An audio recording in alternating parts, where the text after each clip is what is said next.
Hi friends, welcome to my channel. ನಾನಿವತ್ತು ನನ್ನ ತವರು ಮನೆಗೆ ಹೋಗಿದ್ದೆ. ಅಲ್ಲಿ ನಮ್ಮ ಚಿಕ್ಕಪ್ಪನ ಮನೆಯಲ್ಲಿ ಸ್ವರ್ಣವಲ್ಲಿ ಶ್ರೀಗಳು ಬರ್ತಾರೆ ಅಂತ ಹೇಳಿದರು. ಹಾಗಾಗಿ ಹೋಗಿದ್ವಿ. ಅಲ್ಲಿ ಪಾದುಕೆಯ ಪೂಜೆ ಕೂಡ ಇತ್ತು, ಕಾರ್ಯಕ್ರಮ ಕೂಡ ಇತ್ತು. ಹಾಗಾಗಿ ಅಲ್ಲಿಗೆ ಹೋಗಿದ್ವಿ. ಅಲ್ಲಿ ಯಾವ ರೀತಿ ವ್ಯವಸ್ಥೆ ಮಾಡಿದ್ವಿ, ನಾವು ಒಂದು ದಿನವನ್ನು ಹೇಗೆ ಕಳೆದ್ವಿ ಅಂತ ನಿಮ್ಮ ಜೊತೆ ಹಂಚ್ಕೊಳ್ತಾ ಇದ್ದೀನಿ. ನೋಡ್ತಾ ಇರ್ಬೋದು, ತುಂಬಾ ಮಳೆ ಇತ್ತು. ಮಕ್ಕಳಿಗೆ ರೆಡ್ ಅಲರ್ಟ್ ಘೋಷಣೆ ಮಾಡಿದರು. ಹಾಗಾಗಿ ಮಕ್ಕಳಿಗೆಲ್ಲ ರಜೆ ಕೂಡ ಇತ್ತು. ನೋಡ್ತಾ ಇರ್ಬೋದು ಎಷ್ಟೊಂದು ಚೆನ್ನಾಗಿದೆ ಸುತ್ತಲಿನ ವಾತಾವರಣ ಅಂತ. ನಾನು ಅಮ್ಮನ ಮನೆಗೆ ಹೋದ ನಂತರ ಫಸ್ಟ್ ಮಾಡೋ ಕೆಲಸ ಈ ರೀತಿ ಬೆಂಕಿ ಕಾಸೋದು. ನೋಡ್ತಾ ಇರ್ಬೋದು, ಈ ರೀತಿ ನೀರನ್ನು ನಾವು ಕಟ್ಟಿಗೆ ಒಲೆಯಲ್ಲೇ ಕಾಸೋದು. ಅದನ್ನು ಸ್ವಲ್ಪ ಹೊತ್ತು ಕುಳಿತು ಎಂಜಾಯ್ ಮಾಡಿದ್ವಿ. ಅದರಲ್ಲೂ ಸುತ್ತಲೂ ವಾತಾವರಣ ತಂಪಾಗಿರುತ್ತೆ. ಈ ರೀತಿ ಬೆಚ್ಚಗೆ ಬೆಂಕಿ ಕಾಸೋದ್ರಲ್ಲಿ ಇರೋ ಮಜಾನೇ ಬೇರೆ. ಒಂದು ಮೋಸ್ಟ್ ಫೇವ್ರೆಟ್ ಪ್ಲೇಸ್ ಅಂತಲೇ ಹೇಳ್ಬೋದು ಅಮ್ಮನ ಮನೆಗೆ ಹೋದಾಗ.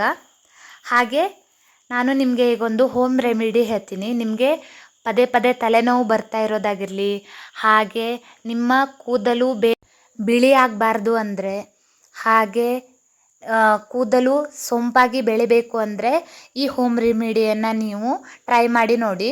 ನಾನು ಕೂಡ ಅಮ್ಮನ ಹತ್ರ ಹೇಳಿ ಈ ಹೋಮ್ ರೆಮಿಡಿನ ಟ್ರೈ ಮಾಡಿದೆ. ನೀವು ವಾರಕ್ಕೆ ಒಮ್ಮೆ ಇದನ್ನು ಟ್ರೈ ಮಾಡಿದ್ರೂ ಕೂಡ ಸಾಕು, ನಿಮ್ಮ ಕೂದಲು ತುಂಬ ಚೆನ್ನಾಗಿ ಬೆಳೆಯುತ್ತೆ, ದಷ್ಟಪುಷ್ಟವಾಗಿ ಬೆಳೆಯುತ್ತೆ. ಬೇರೆ ಏನೂ ಅಲ್ಲ, ಮತ್ತಿ ಸೊಪ್ಪು ಅಂತ. ನೋಡ್ತಾ ಇರ್ಬೋದು, ನಾನು ನಿಮಗೆ ಆ ಮರ ಕೂಡ ತೋರಿಸ್ತಾ ಇದ್ದೀನಿ ಯಾವ ರೀತಿ ಇರುತ್ತೆ ಅಂತ. ಇದನ್ನು ನೀವು ಯೂಸ್ ಮಾಡಿದರೆ ನಿಮ್ಮ ಕೂದಲು ತುಂಬಾ ಚೆನ್ನಾಗಾಗುತ್ತೆ, ಹಾಗೆ ಕ್ಲೀನ್ ಕೂಡ ಇರುತ್ತೆ. ಶಾಂಪೂ ಥರ ಯೂಸ್ ಮಾಡ್ತಾರೆ. ನೋಡ್ತಾ ಇರ್ಬೋದು, ಅದರ ಎಲೆಗಳನ್ನು ಕೂಡ ನಾನು ನಿಮಗೆ ತೋರಿಸ್ತಾ ಇದ್ದೀನಿ.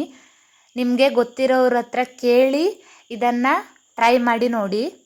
ಗೊತ್ತಿಲ್ಲದೆ ಹೋದರೆ ಖಂಡಿತ ಟ್ರೈ ಮಾಡಬೇಡಿ. ನಾನು ನಿಮಗೆ ಡೀಟೇಲಾಗಿ ತೋರಿಸ್ತಾ ಇದ್ದೀನಿ. ನಿಮ್ಮ ಮನೆ ಹತ್ತಿರನೇ ಈ ಎಲೆಗಳು ಇದ್ದರೆ ಇದನ್ನು ಖಂಡಿತ ಟ್ರೈ ಮಾಡಿ. ತುಂಬಾ ಕೂದಲಿಗೆ ಒಳ್ಳೆಯದು. ಹಾಗೆ ನಿಮಗೆ ತಲೆ ಹೊಟ್ಟು ಇದ್ದರೆ ಕೂಡ ಇದರಿಂದ ವಾಸಿ ಆಗುತ್ತೆ. ಕೂದಲಿನ ಯಾವುದೇ ಪ್ರಾಬ್ಲಮ್ ಇದ್ದರೂ ಕೂಡ ಇದರಿಂದ ವಾಸಿ ಆಗುತ್ತೆ. ತುಂಬಾ ಚೆನ್ನಾಗಿರೋವಂಥ ಹೋಮ್ ರೆಮಿಡಿ. ನೋಡ್ತಾ ಇರ್ಬೋದು, ನಾನು ಕೂಡ ಇದನ್ನು ಟ್ರೈ ಮಾಡಬೇಕು ಅಂತ ಟ್ರೈ ಮಾಡಿದ್ದು. ನೋಡಿ, ಇದರ ಕಾಯಿಗಳು ಕೂಡ ಈ ರೀತಿ ಇರುತ್ತೆ. ನಿಮಗೆ ಕಾಯಿಗಳನ್ನು ಕೂಡ ತೋರಿಸ್ತಾ ಇದ್ದೀನಿ. ಈ ರೀತಿ ನಿಮ್ಮ ಮನೆ ಹತ್ರನೂ ಈ ಮತ್ತಿ ಸೊಪ್ಪು ಇದ್ದರೆ ಖಂಡಿತ ಕೂದಲಿಗೆ ಹಾಕಿ, ನಿಮ್ಮ ಕೂದಲು ತುಂಬಾ ಚೆನ್ನಾಗಾಗುತ್ತೆ. ನೋಡ್ತಾ ಇರ್ಬೋದು, ಈ ರೀತಿ ಕಾಯಿಗಳು ಆಗುತ್ತೆ ಅದರಲ್ಲಿ. ಇದನ್ನು ನಿಮ್ಮ ಕೂದಲಿಗೆ ಹಾಕೋದ್ರಿಂದ ಕೂದಲಿನ ಯಾವುದೇ ರೀತಿಯ ಸಮಸ್ಯೆ ಇದ್ದರೂ ಕೂಡ ಅದು ಪರಿಹಾರ ಆಗುತ್ತೆ. ಹಾಗೆ ತಲೆನೋವು ಕೂಡ ಹೋಗುತ್ತೆ. ನೋಡ್ತಾ ಇರ್ಬೋದು, ಈ ರೀತಿಯಾಗಿ ಕ್ಲೀನಾಗಿ ತೊಳ್ಕೊಂಡು ಅದನ್ನು ಸಣ್ಣ ಸಣ್ಣ ಪೀಸ್ಗಳಾಗಿ ಕಟ್ ಮಾಡಿಕೊಂಡು ಒಂದು ಪಾತ್ರೆಯಲ್ಲಿ ಹಾಕಿ, ಅದರ ಮೇಲ್ಗಡೆ ಮತ್ತೆ ನೀರನ್ನು ಹಾಕಿ 2 ರಿಂದ 3 ತಾಸು ಹಾಗೇ ಬಿಟ್ಟರೆ ಅದು ಲೋಳೆಯ ರೀತಿ ಆಗುತ್ತೆ. ಒಂದು ರೀತಿ ಶಾಂಪೂ ಥರನೇ ಅನಿಸುತ್ತೆ ನಮಗೆ.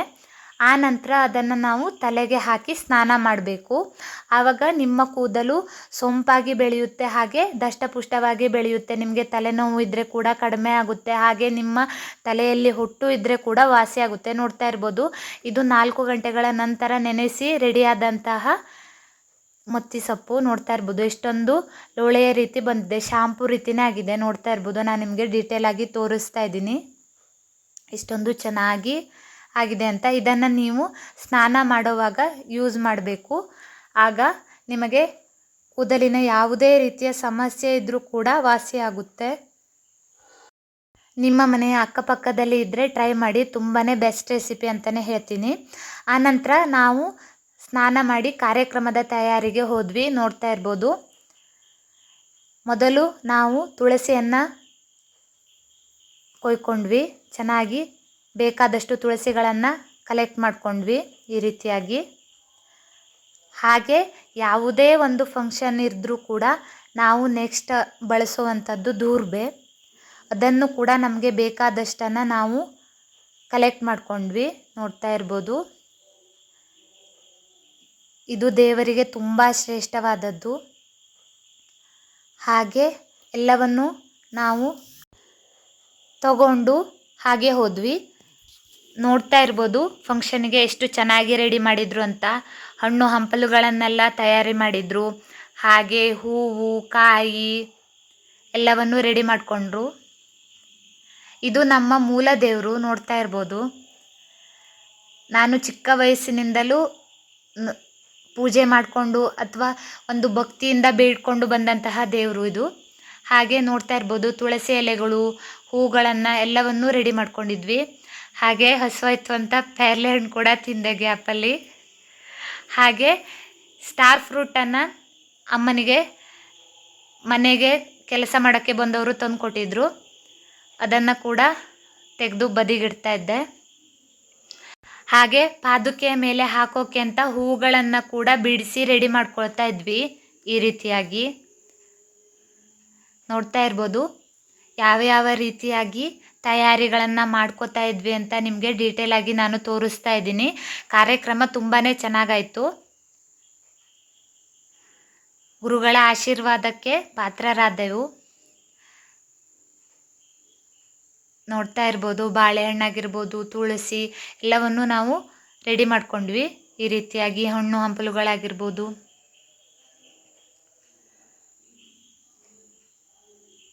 ಇದು ನಮ್ಮ ಮೂಲ ದೇವರು. ನೋಡ್ತಾ ಇರ್ಬೋದು, ಈ ರೀತಿಯಾಗಿ ಎಲ್ಲವನ್ನು ನಾವು ರೆಡಿ ಮಾಡ್ಕೊಂಡ್ವಿ. ಕಾಯಿ ಹಣ್ಣು ಹಂಪಲುಗಳಾಗಿರ್ಬೋದು, ವೀಳ್ಯದ ಎಲೆ ಎಲ್ಲವನ್ನು ರೆಡಿ ಮಾಡ್ಕೊಂಡ್ವಿ. ಇದು ಕೂಡ ನಮ್ಮ ಮೂಲ ದೇವರು ಹುಲಿಯಪ್ಪ ಅಂತ, ಬೆಳ್ಳಿ ಮೂರ್ತಿ. ಇದು ಕೂಡ ವರ್ಷಕ್ಕೆ ಒಮ್ಮೆ ಹೊಸಕ್ಕಿ ಹಬ್ಬ ಅನ್ನೋ ಪೂಜೆಯನ್ನು ಮಾಡ್ತೀವಿ. ಆ ಸಮಯದಲ್ಲಿ ನಮ್ಮ ಜಮೀನನ್ನು ಕಾಯುತ್ತೆ ಅನ್ನೋ ನಮ್ಮದೊಂದು ಪ್ರತೀತಿ ಇದೆ.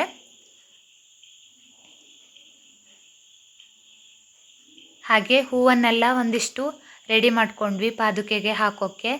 ನೋಡಿ, ಎಲ್ಲವನ್ನು ಕುಳಿತುಕೊಳ್ಳೋಕೆ ವ್ಯವಸ್ಥೆ ಕೂಡ ಮಾಡಿದ್ವಿ. ಹಾಗೆ ಗುರುಗಳು ಬರುವಂತಹ ದಾರಿಗೆ ನಾವು ರಂಗೋಲಿಯನ್ನು ಹಾಕಬೇಕು ಅಂತ ಈ ರೀತಿಯಾಗಿ ರಂಗೋಲಿಯನ್ನು ಕೂಡ ಹಾಕೋಕ್ಕೆ ಶುರು ಮಾಡಿದ್ವಿ. ಹಾಗೆ ಪಂಚಾಮೃತಕ್ಕೆ ರೆಡಿ ಮಾಡ್ಕೊಡ್ತಾ ಇದ್ವಿ. ಪಂಚಾಮೃತ ಮಾಡಬೇಕು ಅಂತ ಎಲ್ಲ ತಯಾರಿ ಮಾಡ್ಕೊಂಡ್ವಿ. ಹಾಗೆ ಹೊರಗಡೆ ಒಂದಿಷ್ಟು ರಂಗೋಲಿಯನ್ನು ಕೂಡ ಹಾಕಿದ್ವಿ. ಇದೆಲ್ಲ ಖಂಡಿತವಾಗ್ಲೂ ನಾನು ಬಿಡಿಸಿದಂಥ ರಂಗೋಲಿ ಅಲ್ಲ, ನಾನು ಹೆಲ್ಪ್ ಮಾಡ್ತಾ ಇದ್ದೆ. ಹಾಗೆ ಬಣ್ಣವನ್ನು ತುಂಬೋಕ್ಕೆ ಕೂಡ ಸಹಾಯ ಮಾಡ್ತಾ ಇದ್ದೆ. ಈ ರೀತಿಯಾಗಿ ಪ್ರತಿಯೊಂದಕ್ಕೂ ಬಣ್ಣವನ್ನು ತುಂಬಿ ಎಲ್ಲರೂ ಸೇರಿ ಒಟ್ಟುಗೂಡಿ ರಂಗೋಲಿಯನ್ನು ಹಾಕ್ತಾ ಇದ್ವಿ. ನೋಡ್ತಾ ಇರ್ಬೋದು, ಸ್ವಾಮಿಗಳು ಬರುವಂತಹ ದಾರಿಗೆ ನಾವೆಲ್ಲ ರಂಗೋಲಿ ಹಾಕಿ ರೆಡಿ ಮಾಡ್ತಾ ಇದ್ವಿ. ಗುರುಗಳು ನನ್ನ ತವರು ಮನೆಗೆ ಬರ್ತಾರೆ ಅಂತ ಎಲ್ಲರೂ ಬಂದಿದ್ದರು. ಹಾಗೆ ತುಂಬ ಸಂಭ್ರಮ ಕೂಡ ಇತ್ತು. ಪ್ರತಿಯೊಬ್ಬರು ತುಂಬ ಸಂಭ್ರಮದಿಂದ ಸಡಗರದಿಂದ ಎಲ್ಲ ತಯಾರಿಯನ್ನು ಮಾಡ್ಕೋತಾ ಇದ್ದರು. ನೋಡಿ, ನಾವು ಎಲ್ಲ ತಯಾರಿಯನ್ನು ಮಾಡ್ಕೊಂಡ್ವಿ. ಈ ರೀತಿಯಾಗಿ ರಂಗೋಲಿ ಎಲ್ಲ ಹಾಕಿ, ಈ ರೀತಿಯಾಗಿ ಹೂವು ಹಣ್ಣು ಹಾಗೆ ಪಾದುಕೆ ಇಡುವ ಜಾಗದಲ್ಲಿ ಕೂಡ ರಂಗೋಲಿಯನ್ನು ಹಾಕಿದ್ವಿ. ನಾವು ಎಲ್ಲ ರೆಡಿ ಮಾಡಿಕೊಳ್ಳುವ ಸಮಯದಲ್ಲಿ ಪಾದುಕೆ ಕೂಡ ಬಂತು. ನೋಡ್ತಾ ಇರ್ಬೋದು, ಪಾದುಕೆಯನ್ನು ಸರಿಯಾದ ಸ್ಥಳದಲ್ಲಿ ಎಲ್ಲವನ್ನು ಜೋಡಿಸಿ ಇಡ್ತಾ ಇದ್ದಾರೆ. ನಿಮಗೆ ನೆಕ್ಸ್ಟ್ ವಿಡಿಯೋದಲ್ಲಿ ಪಾದುಕೆಯನ್ನು ಯಾವ ರೀತಿ ಪೂಜೆ ಮಾಡ್ತಾರೆ, ಹಾಗೆ ಗುರುಗಳು ಬಂದಿರುವಂಥದ್ದು, ಹಾಗೆ ಯಾವ ರೀತಿಯ ವಿಧಿವಿಧಾನದಲ್ಲಿ ಪಾದುಕೆಯನ್ನು ಪೂಜೆ ಮಾಡ್ತಾರೆ ಅನ್ನೋ ವಿಡಿಯೋವನ್ನು ನೆಕ್ಸ್ಟ್ ವಿಡಿಯೋದಲ್ಲಿ ಹಾಕ್ತೀನಿ. ನಿಮಗೆ ಈ ವಿಡಿಯೋ ಇಷ್ಟ ಆದರೆ ಲೈಕ್ ಮಾಡಿ, ಶೇರ್ ಮಾಡಿ, ಕಮೆಂಟ್ ಮಾಡಿ. ಹಾಗೆ ನನ್ನ ಚಾನಲ್ಗೆ ಸಬ್ಸ್ಕ್ರೈಬ್ ಆಗಿ. ನಿಮ್ಮ ಸಪೋರ್ಟ್ ಯಾವಾಗಲೂ ಹೀಗೆ ಇರಲಿ. ನನ್ನ ಎಲ್ಲ ವಿಡಿಯೋಗಳನ್ನು ನೋಡಿ ಸಪೋರ್ಟ್ ಮಾಡಿ. Thanks for watching.